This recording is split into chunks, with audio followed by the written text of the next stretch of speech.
This is a very amazing story where bullies are harassing a girl. But then her brother comes there, who was separated from his family 10 years ago, and for the last 10 years he was in a military training. He is the best soldier in the world and comes here to save his sister. As soon as the class starts, we see Jae-hung quietly playing video games and Bloody just scrolling on the phone. Our boy Jin notices that both Koku and Yona are not in class. He finds it interesting how both of them gathered so much information about him so quickly after getting transferred yesterday. When the bell rings, the Sun bullies invite Youngchan to play games and push the rank. They invite Jin as brother, but he refuses and says that today is his grandfather's birthday. The bullies decide that they will hang out on their own, and Youngchan brother agrees with their plan. Then we go back to Black Beauty, where Seja is telling her the whole scene. He is convinced that Jin has definitely faked all his records and he doubts the authenticity of the DNA test. Seja tells that his research has found some very disturbing things about Dan. Apparently Dan has been seriously bullied by Gies Kim and his sister for the last 2 years. When Yuna asks how serious it was, Seja says that it was so much that any brother would be left wondering how she tolerated all this for so long. He explains that the videos of his assault were not made public, but he is sure that whatever happened to him was very serious. Yuna is shocked to hear this and thinks how messed up kids are these days. Soku adds that Jin has already defeated Gies Kim and his gang twice and has saved his sister from bullying. Yona smiles a little and thinks it's so sweet that her lost brother comes back and straightens out the cops while her own siblings only plan to get her out. Yona gets curious, and as she puts the pieces together, she wonders if Jin had come to school to target her. Why would he be so obvious? A smart person would keep a low profile. Koku agrees and says that if someone had a real plan, he would keep quiet. Thoughts rise again in Yona's mind, and she asks if Jin has any ulterior motives related to Dion's family. She brings up the topic of the insurance money that was received after the plane crash. Sue reveals that Grandpa received the money but didn't use it. So it grew over time. And when Jin turned out to be alive, Grandpa returned the money in her name to Bai. But now Bai has a lot of money left, so it's possible that Jin is after that money. Yona connects the dots and says that if Jin has come back for money, then Dion might be in danger from her own brother. The scene shifts to the grocery store where Ardu is shopping, and as usual girls are staring at Jin. While they both are looking at the stuff, Dee takes a deep breath and says that she didn't want to ask. But out of curiosity she wants to know about his post-crash life. Our boy remains silent for a while, and then the girl quickly apologizes and says that if he is uncomfortable then he should not answer. But he smiles and says that it is okay. Then he tells that his whole system was shaken. He was in trauma. He did not know language.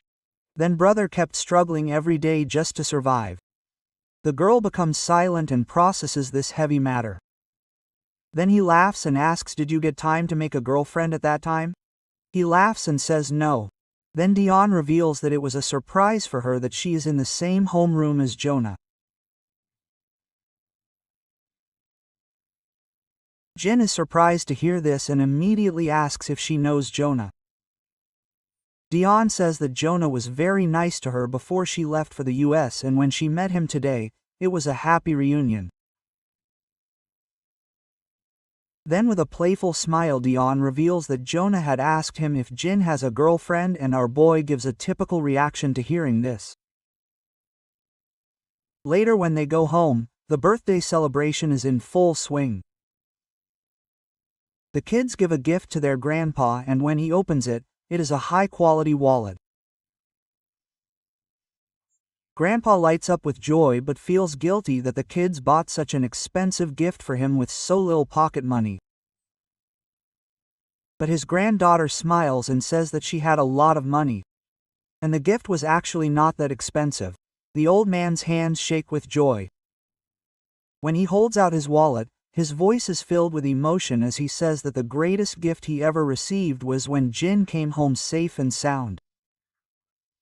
Nothing could be greater than that. Then a phone ringtone grabs everyone's attention. Dan goes to his room and picks up the phone.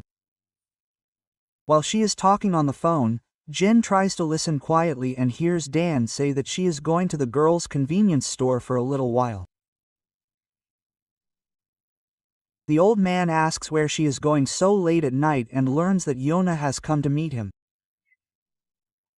We clearly see that Jin is feeling suspicious while making small talk. At night, Jin digs into his computer to find out everything about SW Corporation, Yona's family's company. He is curious why Yona is taking so much interest in him and why they are doing a background check on a random transfer student. Jin reflects on his devastation with Koku when he gets a call from his grandfather.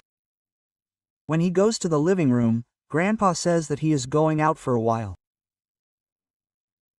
Our boy asks if he is going after Dan and the old man agrees but says that he needs some fresh air. Jin smiles and says that Grandpa should stay at home. He will check himself. But Grandpa insists that he will go himself. Jin reminds that he has to go to work early in the morning and finally our boy decides that he will go himself. Later we see both the girls sitting and talking about studies and other topics. Yona shares her experience of studying abroad and suggests that Dayan should consider studying abroad. Dayan admits that she never thought about it. When Yona asks why, Dayan says that it is very expensive and she will have to stay away for many years, meaning she will not be able to live with Grandpa. Yona finds this a little weird.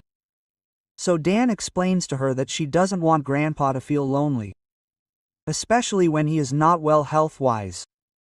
But she feels thankful that her brother is always with her, whose presence makes her feel better. Meanwhile, Yona struggles to discuss her real reason because Dan trusts her brother completely. She doesn't want any problems. Then we see a flashback where Koku tells Yona that someone from the supposed overseas school confirmed that Dan's brother was never a student there. They saw his photo and told that he never studied there, and the current resident of the place where his fake address was given gave solid proof that he never lived there. Brother was just checking some more leads. So Yona decides that she has to talk to Dan. But Saku reminds him that they have proof of the records being fake, but it is not proved that he is not Dayan's real brother. Yona feels worried because the brother records of Jin's missing years are fake, and now that she is living with him, this matter cannot be ignored. She believes that Dayan should know the truth and wants to tell him everything she has found out so far.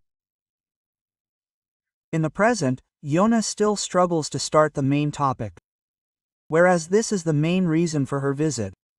Then Dan says that she is very happy to be sitting and talking like this after so long.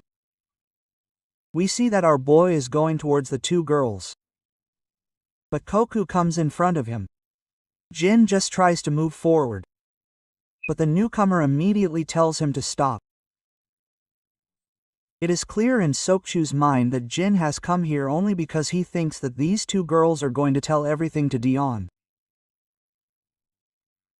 So he immediately blocks Jin's way and says that the two girls are just playing catch-up. Leave them alone for some time. Just then a high-speed Volkswagen comes towards them at full speed, and before anyone can react, it crushes both the boys like bowling pins. Both fall on the ground and the wagon stops at the spot where the two girls are sitting. Jin tries to get up, but he has a big injury around his head. His eyes are hardly able to focus, and he sees shady guys who are trying to kidnap the girls by coming out of the van. Without wasting a second, Jin runs like a madman, but his efforts are in vain. The kidnappers have already taken the girls and Jin cannot compete with their car. Both the boys are left helpless. In anger, They grab each other's collars. But after a while they realize that none of the brothers is behind this kidnapping and they let go of each other. Blackhead guy immediately takes out his phone and urgently calls SW Corporation's security team to inform them that Yona has been kidnapped. He asks them to trace her through the footage. Tabahi Jin walks off and Blackhead guy asks him where he is going and is he really behind all this? Jin simply says that he doesn't have time to argue. Koku says that SW security is already on the job and they will find the girl. But till then Jin will have to stay with him so that he can confirm her identity. But our boy clearly says that he is going to find his sister and if Koku wants to come with him then he can. Koku thinks a little that maybe Jin is not involved in this. Tabahi Jin stops and jokingly asks if Koku has brought his car. The scene shifts to the city's entertainment district where Mr. Chow is smoking a cigarette in a chill mode inside a pub. Destruction. His lackey comes and says that someone has come to meet him. Mr. Chow looks back and sees Jin standing there. Then the scene shifts inside 100 Corporation where a classy-looking woman is sitting in her car. Clearly it seems that she is Yona's sister because her brother's looks are as wicked. An assistant with long black hair and sharp personality enters the door without knocking. The lady is a little annoyed that how he came without permission. The assistant immediately reports that Yona has been kidnapped. The lady is shocked to hear this but does not look in much trouble. Actually she smiles a little as if she thinks that some of the rumors turned out to be true. Then she asks the assistant if her grandfather is planning to take action against a buy company. The assistant says that he is not sure. Lady leans back and thinks that if grandfather keeps up his pressure, Yona might even die and this is not shocking but exciting for her. The scene shifts again to the pub where Jin meets Mr. Chow and Koku Bai is with him. Koku already recognizes Chow from the database and is curious how Jin knows this gangster. Chow asks what Jin wants. Jin says he wants some intel. Chow lights another cigarette and asks why he should help. Jin gets straight to the point and tells that the granddaughter of 100 Corporation has been kidnapped. Chow is a little surprised to hear this but immediately says that they don't do such things. Especially when 100 Corporation is at risk. Jin asks if he has any leads. But Chow clearly says that he has no reason to share anything. Especially when he is already in trouble because of Jin. Then Jin reveals that So's granddaughter along with his younger sister has been kidnapped. Now Cho realizes that this situation is dangerous because teasing someone's sister is like teasing John Wick's dog. Then Cho tells that some people were coming speaking broken Korean and were looking for untraceable warehouse burners, cars and people. That offer was tempting but Cho refused because this type of work is not easily cleaned. He has heard that another gang took that job and they have made a base in the engine. This is all the information Cho has. Maybe Koku has already guessed who is behind this. Jin finally thanks him and starts to leave. But Cho throws his phone at him and tells him to save his number. Jin looks confused as to why he should save it. Cho hesitates a little and says that if he gets the information about the warehouse, he will need it to contact them. Jin dials the number and asks if the bike parked outside the bar is his. The scene shifts back to girls where Diane opens her eyes and regains consciousness with a headache. Seeing the scene around her, Jonah immediately apologizes and says that Diane probably got into all this because of him. Recent events flash in Diane's mind and she is shocked to remember that both of them have been kidnapped. Jonah sadly confirms that yes, they both have been kidnapped. Then the brother kidnappers come in and Jonah coldly asks why they were kidnapped. One of the kidnappers yells to keep quiet and everything will be over soon. Jonah quickly realizes that they are going to use her as leverage against her grandfather. Devastation, a lackey, asks his boss what to do with Diane who is stuck just because she is with Jonah. The boss says that Diane is of no use to them, so fire her. Yona immediately says that she will not let anything happen to Diane. Boss asks what will she do. Yona threatens that she will bite her tongue and bleed to death. Then she cannot be used for any deal. Boss laughs that such a small life is already ready to die. He mocks and says, "Go and bite your tongue." He did not know that Yona will seriously bite her tongue. Blood starts flowing from her mouth. Boss screams in shock and the other lackeys remain silent and are surprised to see his guts. Boss stands up and says that Yona's move has given him some time. Then he says that he will remove Dayan later and immediately close his mouth so that he does not scream. The scene finally shifts back to our boys in Koku. They reach the location which Mr. Cho had told. Koku says that it seems the location is correct because SW security found this spot by tracking the footage. Jin moves forward. Koku asks him to stop and says to wait for backup because he has given the coordinates to SW security and they will come soon. But our boy keeps reminding that Dion does not have much time left. So he has to finish the work quickly. There was no time for any discussion. So both of them move forward and see that many goons are patrolling the area. Suddenly our boy jumps on a goon and starts choking him by holding his neck. That goon starts losing consciousness and finally faints.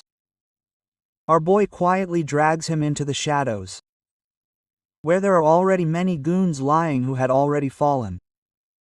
Bai was helping him and he is fully impressed by seeing Jin's silent takedown skills. He is so impressed that he asks Jin, "Who are you, brother?" Jin casually says, "I am just an average student from the same school."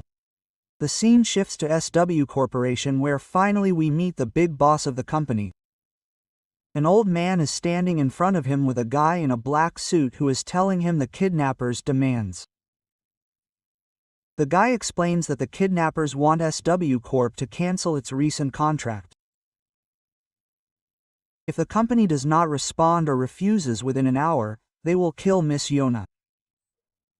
The old man asks what is the security scene, so the black-suited guy says that SW security will take 50 minutes to reach Yona's location. Then the shady guy is talking about two locks in the location. Both are curious about their client, that why are they getting this kidnapping done. One says that the boss has already said that their job is to only follow orders, not to ask questions. Then suddenly a lackey gets a hard slap on the head and he falls to the ground. He wakes up in shock and looks and Jin is standing in front of him.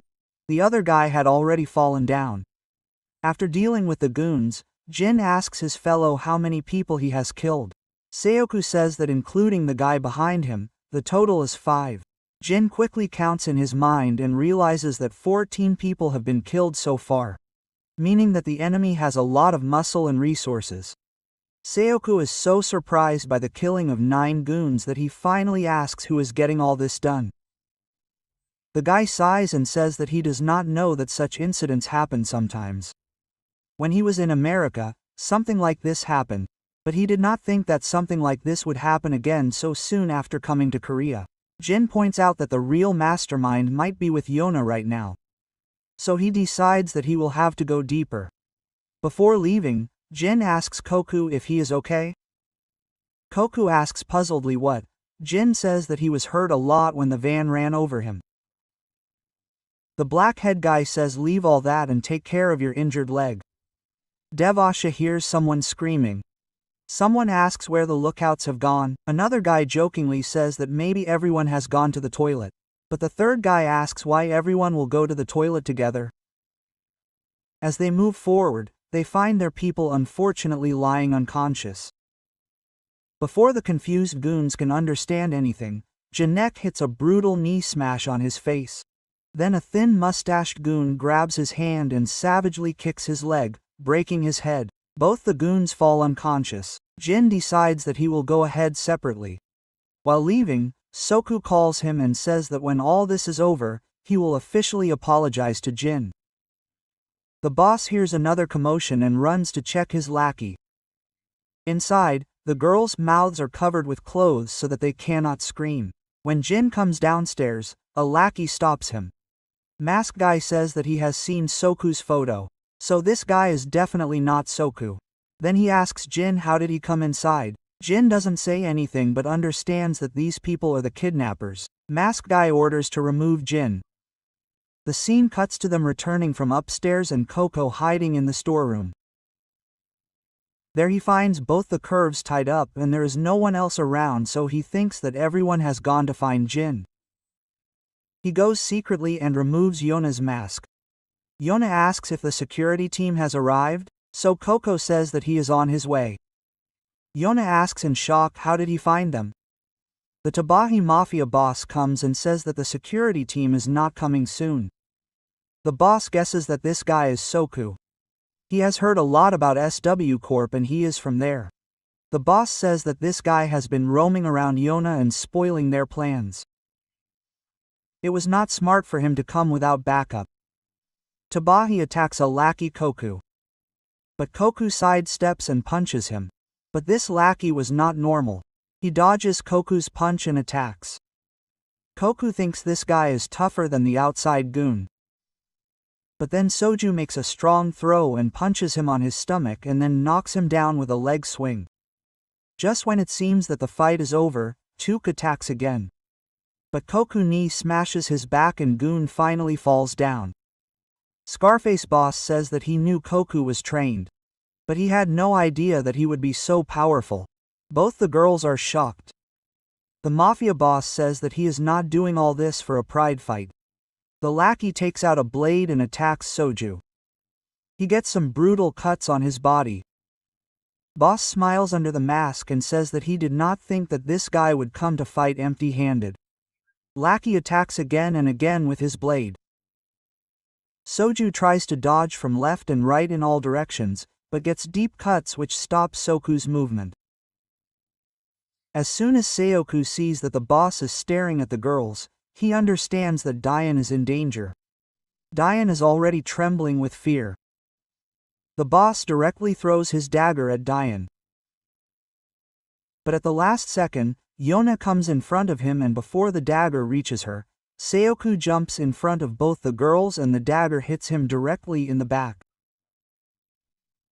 The mafia boss laughs at Seoku and calls him a useless guy who deserves only praise. Then the boss orders to leave Yona and kill the other two. The lackeys agree and move on. The door creaks open and everyone's eyes go there. Jin makes a badass entry. Gangster Cho is in the club with his lackey. He gets info that Gong Cardle has done the kidnapping. Cho is shocked that they worked against both Jin and SW Cop. A huge mistake. Lackey asks why Cho helped Jin. He says that Jin was the one who put them in a tight spot and exposed all the dirt of Kim family. Cho says that he didn't have a choice. He is just an old man who can't fight a guy like Jin and taking revenge is useless brother. Because Kim family created a problem with him in the first place. Lackey says that he shouldn't have helped Jin brother. Cho becomes silent. Then he himself smiles and says that his sister was kidnapped. That's why he helped. Jin enters the hideout. Lackey leader asks who is this guy? Yona is shocked. Dune is surprised brother and loudly says my brother. Boss starts laughing after hearing this. He thinks this scene is hilarious that the brother of the girl he kidnapped has come to save her. Jin asks his sister if she is okay. Dev is crying and says brother please go from here. Yona is heartbroken to see that both siblings are trapped in this mess because of her. She shouts and tells Lucky that she will cooperate if he leaves everyone else. The mafia boss says that he will not do anything for her. Yona understands that she has no leverage left. Seu lies on the ground. Broke but he admires Jin. Jin's confidence is not shaken even after so much tension. The Lucky leader orders to remove Jin. We have given enough time. Now finish the job.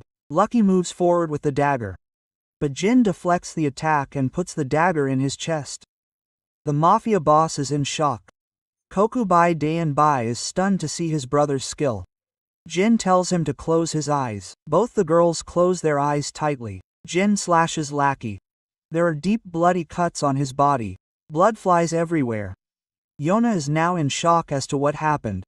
Koku finally understands that Jin is not making random knife swings, he is cutting proper muscles and ligaments so that the enemy becomes neutral. Mafia boss Bai is shocked. He says that this guy doesn't look like just a brother, he looks like a bodyguard. Jin moves towards him. Boss again says that this guy can't be just a bodyguard.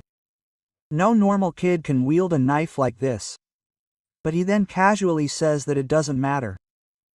His plan now is to kill Bai Jin. He attacks him with his dagger. But my guy bends down with god-level speed and the mafia boss keeps swinging the dagger left and right. As soon as the mafia boss lunges at Jin with a dagger, Jin easily blocks the attack with one hand and attacks the boss with his dagger.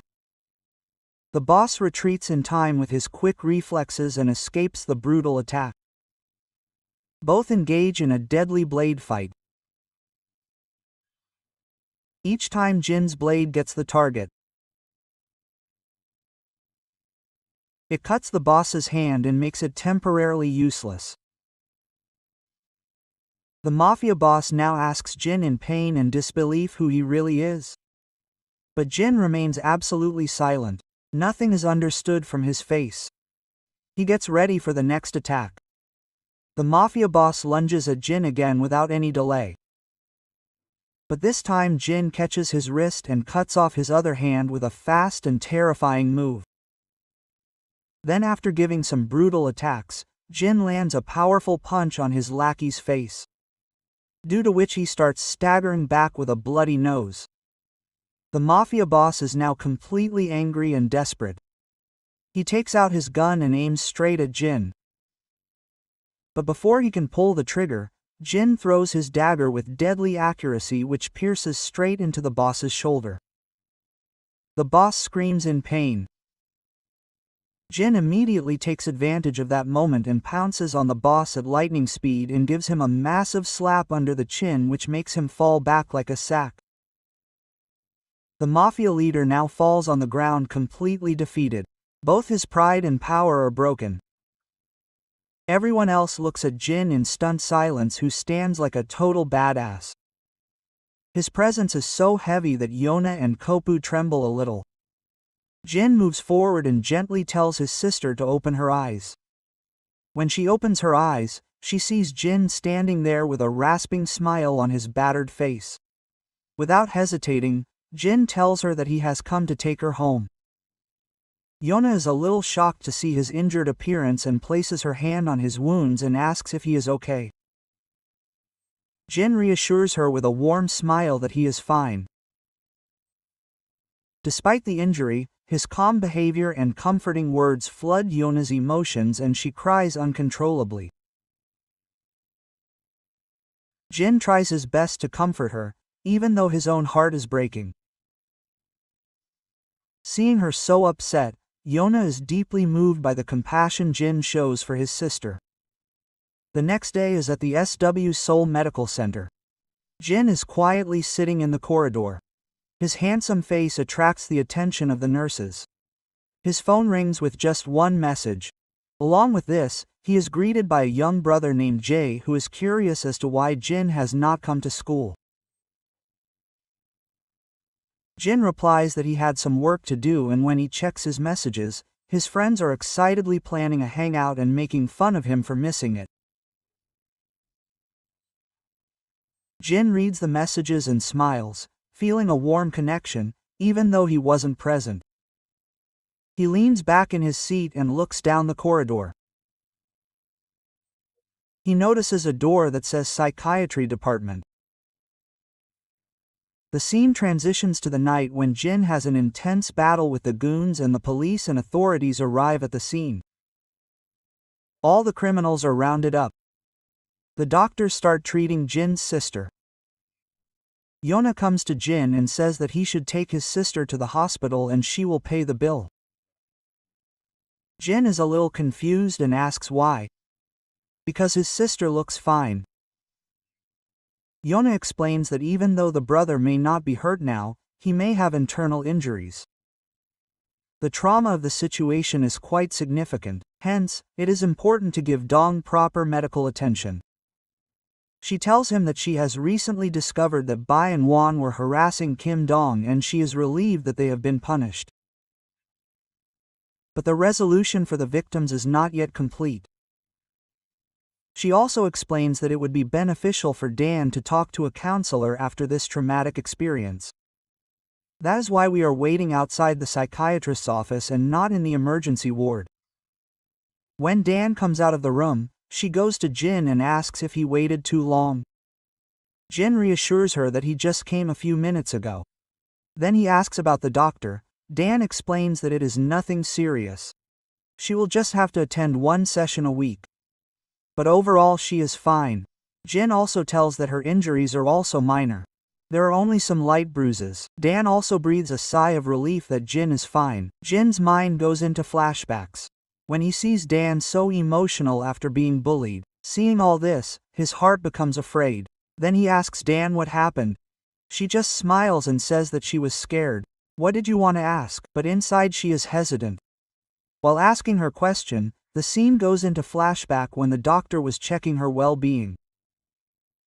Soldiers are talking in the background who are shocked to hear that a boy alone killed so many kidnappers. It is difficult for them to understand this. Dan also gets stunned to hear the soldiers.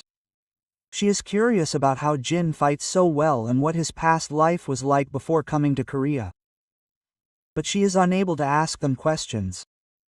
When they walk in the corridor, they encounter Yona. As soon as Dan sees her, she glows with joy. Jonah immediately asks how the therapy went. Dan says everything was fine and that he heard that Jonah covered the bill for her treatment. Jonah says it's no big deal and reminds her that she got into this mess because of him. Jonah then sincerely says sorry.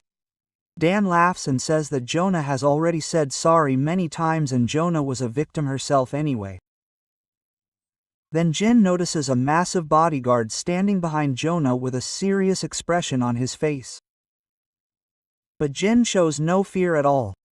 Jonah then asks Jin if she got a checkup done. Jin immediately says yes and Dan says that she had to be dragged away.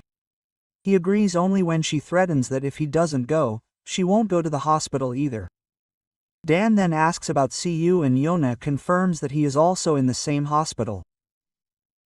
Dan is very excited to meet her and decides to meet her before leaving. Even though Dan is excited, we can see that Jin feels a little uncomfortable. Then they meet Cuckoo and Dan thanks him for saving her from the blade. Cuckoo starts a little and stammers and says that it is no big deal. Dion then asks Siyu if he is okay. He says yes, he is feeling much better now. Then Jin's mood turns off. He stands silently after seeing his sister close to Koku. Clearly uncomfortable. Yona and her bodyguard also notice that Jin seems a little disturbed. Dion hopes that Koku recovers soon. Then they leave from there. Yona bids them bye and they go out of the main door. When they leave, the bodyguard is in deep thought and says that it's hard to believe that such a skinny guy can take down so many people at once. It seems unbelievable. Yona laughs a little and says that she also finds it amazing. But she is not sure that this thing can surprise a bodyguard like a pro. The bodyguard says with his shoulders held high that it's not just that the guy beat up a group. There's something deeper in it. He says that Jin neutralized more than 4 guards without creating any noise, which is difficult even for a trained pro. The craziest thing is that without backup, he didn't kill anyone. He just left everyone unfit for combat. And looking at the cuts on the 2 men that were found in the cargo container, his knife skills are insanely advanced. Especially since they were retired soldiers, not just normal thugs. He finally says that looking at Soku's report and the condition of the thugs, it is clear that Jin Yu is a highly trained pro with a lot of combat experience. Both Koku and Dion are stunned by this. A little while later, we are with Dion and Jin. Dion immediately says sorry. She feels embarrassed that she always needs his help. Jin tells her that there is no need to say sorry. Instead, Jin says that she should say thank you. Dayan is a little shocked to hear this. Jin continues that he now understands what family is. For the first time, he put someone else's safety above his own without any calculation. He had never experienced this feeling before, until he came to this country. So now he has started to understand what a real family means. Then we see the same black-shot HR woman again, who is probably Yona's sister, and she is completely distressed that Yona has been rescued safely. The reporter details that there is a suspicious rumor going around. This reporter details that even though Soku's role was important in the rescue, there was another student with him whose performance was even more extraordinary. She asks, how is this possible? So the reporter says that even the chairman is taking interest in that student, and we already know that the student is none other than our boy. The woman is shocked and wonders if these rumors can really be true. Then we see Jin doing hardcore pull-ups. His mind is flooded with images of the people he fought with. As he gets lost in the workout, Dan knocks on the door and says she has brought some fruits. While Dayan is eating fruit, Jin comes and immediately asks her how is she feeling. Dayan says that she has already answered this question 1,000 times and she is absolutely fine. As Jin sits down, he feels that Dayan is thinking something. So, he keeps asking what happened. Then Dayan says that she does not hate him, just because he killed those people brutally. She says that this does not change her feelings for Jin because Jin did all this to save her and she will not ask anything about his past.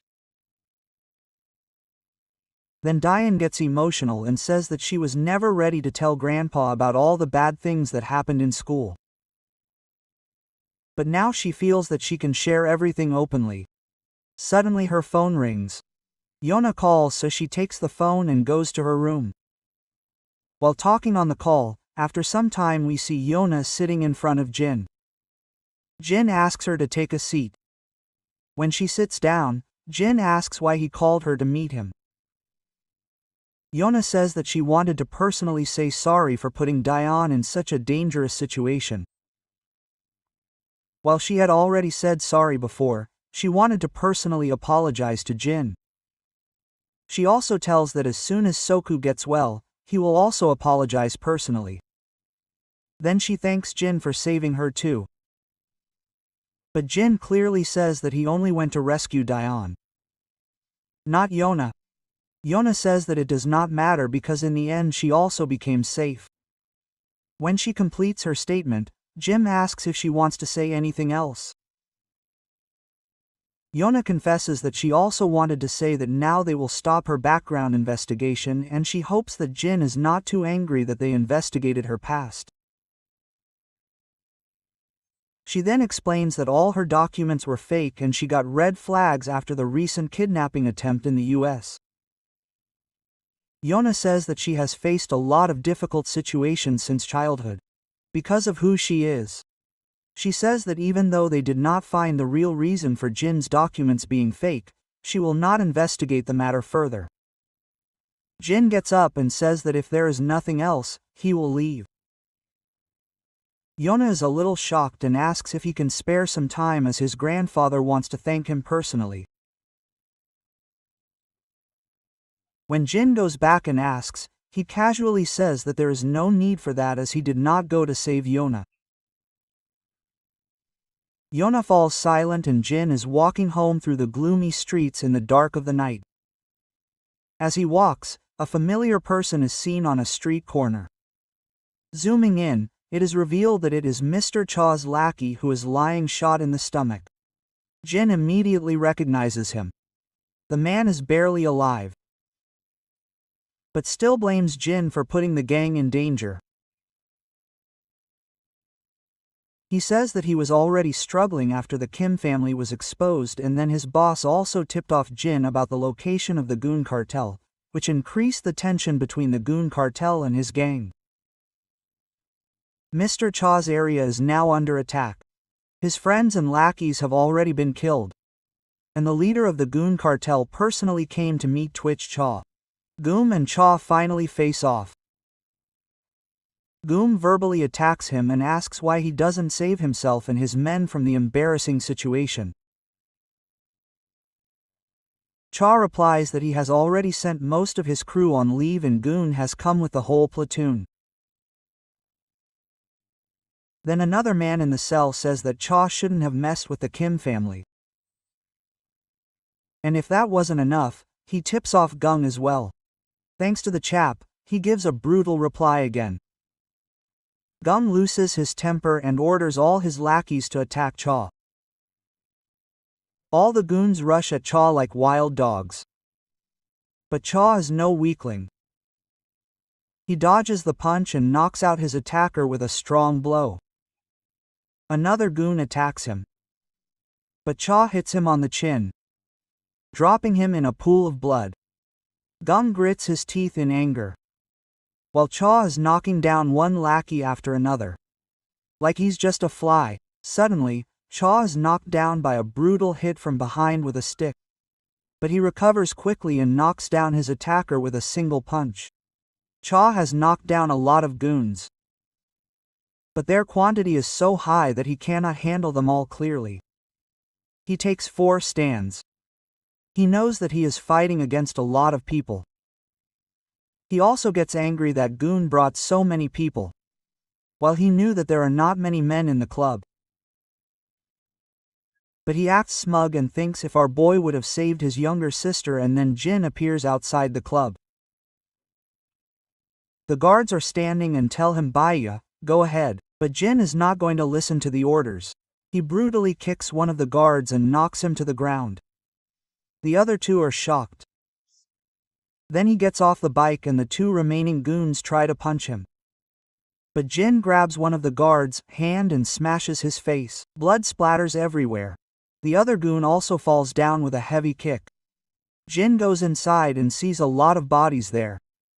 Some agent thugs tell him to go back, but Jin keeps walking confidently towards them. One thug talks some nonsense, but Jin knocks him to the ground with one punch. The other thugs get scared, but they still charge Jin. But Jin knocks them all out one by one. The scene switches back to Cha, who is tired. After so much fighting, Gun is frustrated that Cha is still surviving. Gun's assistant thinks that it's good that Cha was the only one. Otherwise he would have cut everyone to pieces. Then more lackeys attack Cha. Cha knocks one out, but then a punch hits him directly on the face. Cha replies to that punch with an equally powerful punch. Now Cha is barely standing and Gung admits that Cha is tough. But he says that Cha's time is up and he should give up. Cha spits blood and says why surrender? He will finish what he started. And as he utters the bold dialogue, sudden disturbance happens and lackeys start shouting at the entrance. Gang is confused as to what is happening. When everyone looks back, they see nothing at first. Then they hear footsteps. Jin comes in and everyone is shocked as to what a kid is doing here. Cha is also shocked to see him and asks what is he doing here. Jin casually says that he has just come to return his bike. Cha is in disbelief that even in such a situation this boy is talking such nonsense. Gang's assistant realizes that Cha knows this boy, so he orders to kill Jin as well. Lucky confidently walks towards him as if he is going to scold a toddler. Cha says that it would be better if you guys leave him alone. But the assistant insists that Jin has seen everything. That is why he cannot be let go. Chaff then says that pray that Jin leaves you guys and not the other way around. The assistant is confused as to what nonsense is this. But he understands immediately when Jin knocks down one guy with a single punch. Then Jin breaks another guy's leg with a kick and knocks down the third one with a headbutt. A thug attacks from behind, but Jin grabs his hand and smashes his face. The bat falls on the ground. Goon is stunned to see Jin's attack. Cha just smirks and says that he had said it earlier but no one listened. He says that Cha himself is strong but even he won't be able to do anything against Jin. Big Boss simply orders to knock down Jin, but as soon as the goons charge at Jin, he knocks down everyone in an effortless manner as if they were just training dummies. Big Boss loses his patience and shouts that you guys are losing to a small boy. But as soon as the one who is about to give the next command suddenly goes silent. When he sees Cha charging at him, Goon is almost sure that things are going to get even worse. A little while later, both Big Boss and his lackey lie on the ground like they've kissed the dirt, and Cha falls back, completely exhausted. Jin comes to him, and when Cha looks up, he sees the whole fight's wreckage. People are scattered like big rappers and Jin stands in victory. Jin casually says that Cho has paid his dues now. Cho is in shock and wonders how this guy is still fixated on the same old nonsense. He then asks if Jin saved his sister. Jin says yes, and that all this was possible because of Cho. The next scene is of a hospital room where one of Cho's lackeys suddenly regains consciousness and sees Cho lying tied up on the other side. The lackey, clearly still in rough shape, is shocked to see him there, and Cho immediately tells them to stop calling him boss in the hospital. Junior is confused and asks how did boss come here. Cho casually tells that he got a little beaten up and came here by taxi. Then lackey asks what happened to Young and the others. Cho non-silently says that he finished them all off. Junior does not believe it and says that all this sounds like nonsense, in response to which Cho gets a little irritated and says why would he lie. Lackey says maybe because he does not want to accept that Goon defeated him. Cho then asks if Junior met Jin yesterday. Junior excitedly confirms that yes, he did. He explains that when he was leaving the club, the enemy team ambushed him, and after getting brutally injured, he saw Jin and shouted at him. In anger, he charged at Jin but fell unconscious as soon as he got the first punch, and after that he does not remember anything. Cha then explains that Jin must have knocked him out to take him to the hospital. Cha further tells that inside the club he was overwhelmed by the number of the enemy team. And then Jin came and knocked everyone down in seconds and said that now Cha has paid his dues, and then went away comfortably. Lackey finds all this very impressive and says that this was a full badass moment. Cha also agrees and says that Jin is quite impressive. Then Lackey asks if Chow knows who Jin really is. Chow says that Jin says that he is an average teenager, so maybe we should take his word for it. The next scene is of the playground, where a football comes straight towards Jin and he catches it easily. The referee immediately says that it is a handball. Everyone is shocked.